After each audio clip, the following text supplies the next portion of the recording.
Hey there guys, welcome back to another awesome video, and today's review is going to be of Across the Spider-Verse. So Across the Spider-Verse is the sequel to Into the Spider-Verse. This time we have Miles Morales. He's obviously getting older, he's growing up, he's feeling a little lonely. It's been a while since he's seen his other Spider-Verse buddies. With a new threat on the horizon of the Spot, Miles discovers that this multiverse is a lot bigger than he expected, and his part in the universe and in the multiverse kinda is a lot bigger than he expected, to say the least. So this is once again directed by the likes of Lord and Miller, Phil Lord and Chris Miller. And before we get into any details about the movie, let's just kind of without going into too much about their controversy, because of course there's controversy with Phil Lord and Chris Miller. And can I just say something real quick?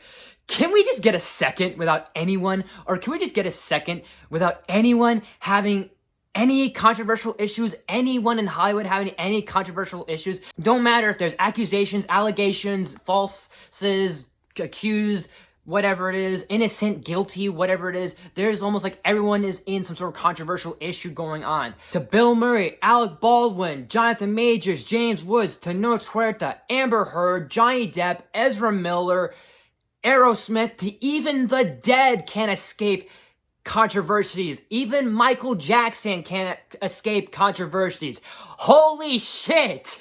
Where's the Tylenol? But despite Phil Lord's overworking nature and Chris Miller's laziness, they really made a phenomenal animated film. This is really fantastic. I think this is a lot better in terms of animation compared to the first Into the Spider-Verse, and they seem to always be pushing boundaries each time. I'm excited of what they're going to do with Beyond the Spider-Verse. Every character, it feels like to me, has a moment to shine. From Miles to Spider-Gwen to Peter to other characters like Miguel O'Hara, Jessica Drew, Mayday, Spider-Man Indy, Spider-Punk, even cameos like Spider-Rex, Josh Keaton, Insomniac's PS4 Spider-Man. Every Spider character that's on screen has great moments, and it makes me love every character that we either are reintroduced or introduced, no matter what.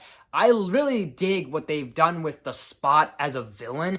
I think that's really fantastic, and it gives me very much like Syndrome, Mysterio vibes, and all these other vibes and energy, because I like the idea that this is a very, it's true, it's funny, it's true how he's treated, in the sense that he's treated as a joke, and now he becomes more and more powerful and more intimidating the more and more it feels like a threat. I kind of like that, and because it's kind of true in a sense, because Spot is a very obscure comic book character that's kind of just, he looks ridiculous, he's treated like a joke, so it makes sense and it feels fitting that the writers and Jason Schwartzman make this character treated like a joke, but he's not a joke, he's more than what we think he's capable of. There's more to meet the eye and all that other sense. And he is definitely our main villain, and we're gonna definitely see the capabilities and the power this man has in Beyond the Spider-Verse, and I'm excited for what they're gonna do with him. I really love and enjoyed Oscar Isaac as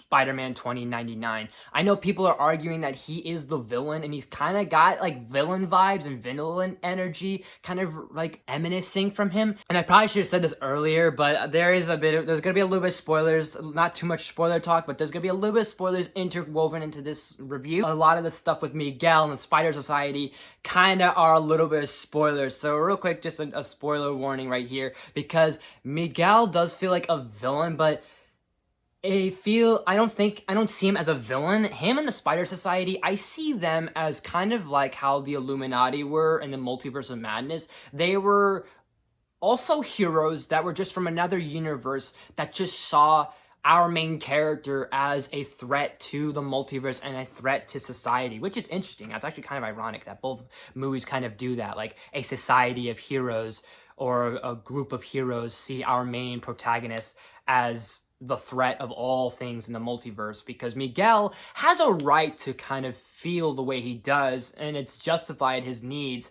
that he, in a sense, has to get rid of Miles Morales, because technically Miles Morales wasn't supposed to become Spider-Man in the multiverse. It was supposed to be Chris Pine's Peter Parker that we saw in the first movie.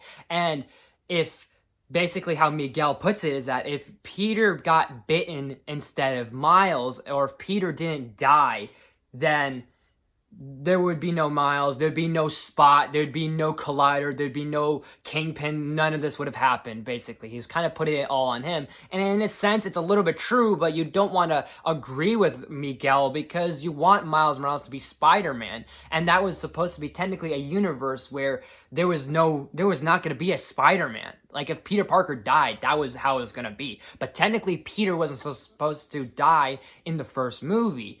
And I like how they really do connect that, and I think it's really clever. I think this is a very smart and strong message because now we are given this aspect to Miles that he deserves to tell his story and not anyone else should tell him what he should be and shouldn't be. And I feel like that's a very strong and relatable message because only you can tell your own story. Even when you die, there will be people that will be able to tell bits of your story and a bit of your legacy and anything else associated with you, but in the end, they're telling their story along with yours. It's not 100% you. You can only write and direct your own story. And I feel that is very captivating for Miles Morales as a character and in this movie because we like him a lot more. We gravitate towards him more and more than ever because we want him to have his story and not be erased from existence, and especially with the background he comes from. And even I feel like this is kind of almost very accurate to how Miles Morales even became to be in the Spider-Man comic books with Ultimate Spider-Man. I feel like this has a bit of truth to it. So I really love that it dove into something like that. And again, that animation is so phenomenal and so gorgeous and so beautiful, so abstract. And not even that, but just the fact that like literally this is not only straight out of what feels like straight out of a comic book, but also it's like there's always specific characters that are drawn specific styles and specific colors and even in specific scenes. I love the specific moment with Gwen Stacy and her father. The lighting and the colors keep changing each moment, each scene, from light to light, like reflecting what each character is showing and what each character is feeling in that moment.